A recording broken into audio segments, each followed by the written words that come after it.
Take a slow walk through your neighborhood and count the number of identical pink plastic flamingos standing in front yards, from one end of the street to the other. Now imagine something entirely different.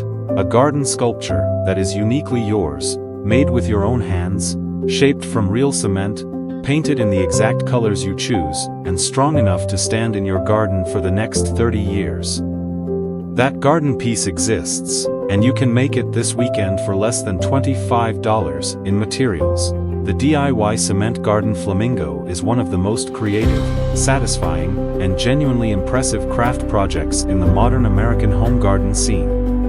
And once you make your first one, you will never buy mass-produced garden decor again. The concept behind a cement garden flamingo is straightforward and accessible to any beginner willing to invest a Saturday afternoon. The basic technique involves creating a wire armature, a skeleton shape made from aluminum wire or chicken wire that forms the flamingo's distinctive silhouette. The long curving neck, the rounded body, the elegantly bent single leg, and the proud head. Once the armature is complete, you mix a batch of cement or fiber cement mix to a workable, paste-like consistency and press, or pack it over the wire frame layer by layer, building up the body shape as you go. The resulting sculpture, once dried and cured, is then sanded smooth, sealed, and painted with exterior acrylic paint in your chosen colors. The classic flamingo pink, a bold artistic departure, or even a mosaic finish, with embedded glass tiles or pebbles. The wire inside gives the piece structural resilience, while the cement exterior gives it durability, weight, and permanent outdoor presence. Before you mix a single cup of cement, gather your materials carefully. You will need aluminum armature wire or chicken wire mesh, wire cutters, rubber gloves, a dust mask, a small mixing tub, quick-setting concrete or fiber cement mix, exterior acrylic paint in pink and black, or your preferred palette, a foam paintbrush, exterior-grade concrete sealer, and a long metal rod or rebar stake for mounting the finished flamingo in the ground. Fiber cement mix, sometimes sold as featherweight concrete or hypertufa mix, is preferred by many garden crafters over standard concrete because it is lighter in finished weight, takes exterior paint more readily, and produces a surface with a slightly more natural, porous texture that looks beautiful when sealed. You can find fiber cement mix at most major craft and home improvement stores across the United States. The whole project from armature to painted finish typically takes 2 full days. One for shaping and applying the cement, and one for the 24 to 48-hour cure before painting and sealing. Creating the wire armature is the most creative and personally expressive part of the entire process. Start by shaping the body from a ball of chicken wire mesh, roughly the size of a large grapefruit. Twist and compress the mesh until it holds a firm rounded oval shape. This becomes the flamingo's body. Cut a long section of aluminum armature wire for the neck, bending it into the classic graceful S-curve that gives flamingos their immediately recognizable silhouette. Attach the neck wire to the top of the body mesh by wrapping and securing it tightly. For the head, form a small oval from mesh wire and attach it at the top of the neck curve. For the legs, use a thick gauge wire, ideally 12 or 14 gauge, bent into the characteristic single leg down, single leg tucked pose. The standing leg wire should extend at least 12 inches below the body to allow for mounting into the ground or a pot. Once the full armature is assembled, stand back and check the proportions. Adjusting the wire at this stage costs you nothing. Adjusting it after the cement is on is considerably harder. Applying the cement to the wire armature is where your creation truly begins to take form. Mix your fiber cement to a thick, peanut butter-like paste, slightly wetter than standard concrete, workable enough to press onto wire without slumping off immediately. Apply your first layer with gloved hands, pressing the cement firmly into and around the wire mesh to create a solid base layer. Work systematically from the body outward, covering the body first, then moving to the neck, head, and finally the legs. This first layer does not need to look perfect. Its job is to bond to the wire and create a rough base for the second layer. Allow the first layer to set for 2 to 3 hours before applying your second and final layer. The second layer is where you smooth the surface add any sculptural details like feather texture, impressed with a fork or brush bristles, and refine the overall shape of the piece. Keep the cement surface moist during the curing process by misting it with water every few hours and covering it loosely with plastic wrap overnight.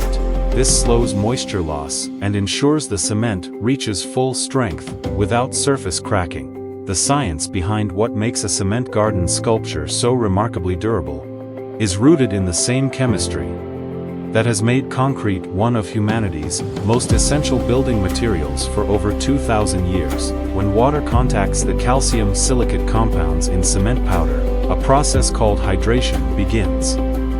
A chemical reaction that produces a crystalline mineral structure throughout the hardened material.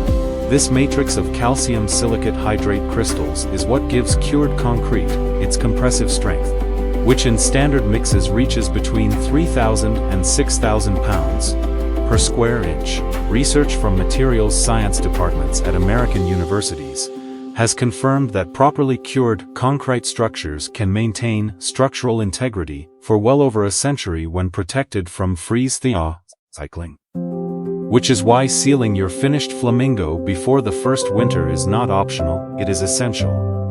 A quality concrete sealer penetrates the surface pores and blocks water entry, preventing the freeze-thaw expansion and contraction that would otherwise fracture the interior crystal matrix over repeated winter cycles. Beyond its impressive material science, the DIY cement Flamingo has a surprisingly well-documented positive effect on the human experience of garden spaces, and on the mind and body of the person who creates it. Research in environmental psychology, particularly studies published through the journal Landscape and Urban Planning, has consistently found that the presence of personally created objects in outdoor spaces, garden sculptures, handcrafted planters, painted stones, and similar works, produces significantly stronger emotional attachment to garden spaces than commercially purchased decor. This attachment, in turn, drives longer and more frequent garden visits, which is associated in multiple published health studies with lower blood pressure, reduced cortisol levels, improved sleep quality, and enhanced mood. The act of creating the Flamingo is itself therapeutic. A 2018 study from the journal Art Therapy found that 45 minutes of hands-on sculpture and craft work produced measurable reductions in cortisol levels in participants, regardless of prior artistic experience. You do not need to be an artist. You just need to make something. Placing your finished cement Flamingo thoughtfully in your garden is as important as making it well. Cement garden sculptures perform best in positions that receive a mix of direct sun and partial shade. Full, unrelenting summer sun in southern U.S. states like Florida, Arizona, and Texas can fade even sealed exterior paint faster than expected, while perpetual deep shade in damp climates, like the Pacific Northwest, can encourage surface algae and moss growth that, while beautiful on some garden sculptures, requires periodic cleaning to remain intentional looking rather than neglected. Ideally, position your Flamingo in morning sun with afternoon shade. This allows the surface to warm and dry during the day, while protecting the paint from the most intense heat of afternoon. In terms of temperature during the making process, never apply cement or allow cement sculptures to cure in temperatures below 40 degrees Fahrenheit. Below this threshold, the hydration reaction slows to a near halt, and the cement may never achieve adequate strength. Equally, never allow fresh cement to bake in temperatures above 90 degrees Fahrenheit, where rapid surface moisture loss causes tension cracks before the interior has set. Now let us talk about the garden around your cement Flamingo. Because a stunning sculpture deserves an equally stunning garden setting, the plants you choose to grow around your cement Flamingo become part of the overall artistic composition of the display. Low-growing, spreading ground covers like creeping phlox, sweet alyssum, or dwarf mondo grass create a living base around the Flamingo's feet that softens the transition between the hard sculpture and the garden bed. Tall ornamental grasses planted in the background create movement and contrast behind the Flamingo's rigid form. Tropical-looking plants, canna lilies, elephant ears, or bird of paradise in warmer climates, Reinforce the flamingo's exotic visual character and make the garden bed feel cohesive and intentional, rather than randomly assembled. Planting pink or magenta flowering annuals such as vinca, petunias, or impatiens directly around the base of the flamingo creates a color echo between the sculpture and the living garden that is deeply satisfying from both up close and from the street. Watering the garden plants around your cement flamingo correctly is critical to keeping both the plants and the sculpture in peak condition. Deep, infrequent watering at the base of each plant, never overhead, keeps plant roots healthy and prevents standing water from pooling at the base of the sculpture. Prolonged contact between cement and standing water, especially in climates with fluctuating temperatures, accelerates the weathering of the sealer layer and can introduce moisture into the sculpture's interior. Aim for deep watering every 3 to 5 days during the summer growing season, allowing the top 2 inches of soil to dry out between watering sessions. A soaker hose or drip line laid through the garden bed and routed away from the direct base of the sculpture is the ideal watering setup in any climate.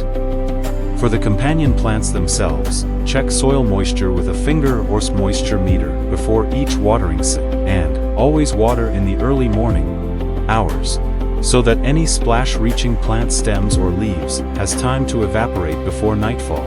Fertilizing the living plants that grow alongside your cement flamingo follows the same organic, beginner-friendly principles that apply throughout your garden.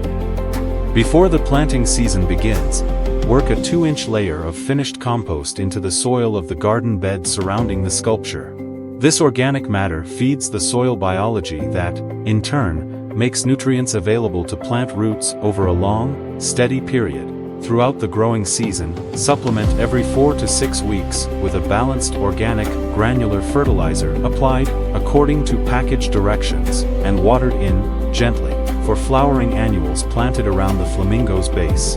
Petunias, vinca, impatiens, switch to a phosphorus-forward fertilizer once the plants are established and beginning to set buds, as phosphorus directly supports flower production. Avoid high nitrogen liquid fertilizers applied in close proximity to the cement base. High nitrogen fertilizer runoff in direct, repeated contact with concrete has been associated in some studies with mild surface degradation over time. Keep fertilizer applications directed into the soil between plants rather than at the base of the sculpture itself. Pruning the companion plants around your cement flamingo is primarily about keeping the garden composition balanced so the sculpture remains the visual focal point. Rather than being swallowed by plant growth, creeping ground covers should be trimmed back from the base of the flamingo's leg every few weeks during peak growing season. You want the plants to enhance the sculpture, not obscure it. Ornamental grasses should be cut back hard in early spring, to about 4 to 6 inches above the ground, to make way for fresh new season growth. Deadhead flowering annuals around the flamingo base weekly by pinching off spent blooms, which redirects the plant's energy from seed production back into flower production, and keeps the display looking full and fresh. Prune any plant that grows tall enough to visually compete with the flamingo's height. The sculpture should always be the tallest, most prominent element in the immediate garden bed. Common problems with cement garden flamingos are predictable and fixable. Surface cracking in the first week almost always results from drying too fast in sun or wind. The fix is to mist and cover the piece during curing, and keep it shaded for the full 48-hour set period. Paint fading after 1 or 2 seasons is a signal that the sealer has worn through. Strip and reapply exterior concrete sealer. Allow to fully cure, then repaint with exterior grade acrylic. A leaning or tipped sculpture usually means the mounting rod was not driven deep enough. The leg rod should enter the ground a minimum of 10 to 12 inches and be surrounded by tamped soil or set in a small concrete footing for maximum stability. Algae growth on the surface in humid climates is managed with a vinegar water solution, scrubbed on gently with a soft brush, and rinsed thoroughly. Every problem has a solution that costs almost nothing and takes less than an hour to implement. Your garden tells a story about who you are, what you care about, and how you see beauty in the world. A handmade cement flamingo planted in your flower bed is not just a decoration. It is a declaration of creative independence.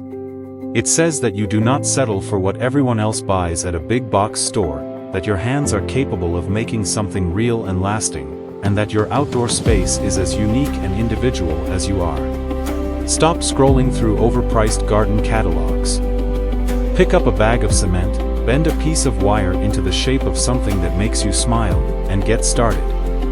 Your garden is waiting for something only you can give it. If you love learning about seasonal flowering plants, vegetables, gardening tips, and nature care, don't forget to like, share, and subscribe to Nature Nurture Hub, your home for year-round garden inspiration. Let's keep growing together.